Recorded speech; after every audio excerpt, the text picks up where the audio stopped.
मेरी डिग्री असली है, पिंडोरा बॉक्स खुला तो सबकी पगड़ियां उछलेंगी। जस्टिस तारिक का चीफ जस्टिस सरफराज डोगर पर एतराज। इस्लामाबाद हाईकोर्ट में डिग्री तनाज़े केस में जस्टिस तारिक जहांगीरी ने चीफ जस्टिस इस्लामाबाद हाईकोर्ट के बेंच में बैठने पर एतराज उठा दिया।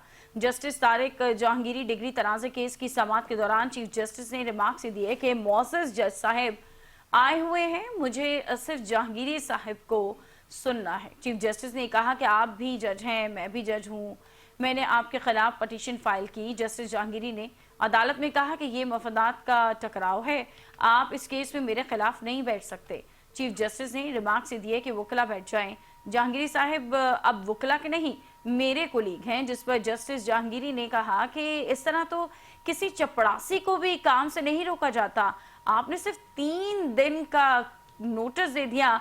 इस्लामाबाद हाईकोर्ट ने कराची यूनिवर्सिटी के रजिस्ट्रार को रिकॉर्ड समेत तलब करते हुए जस्टिस तारिक जहांगीरी को पटिशन और तमाम मुताल्लिका दस्तावेजात फराहम करने की हिदायत कर दी।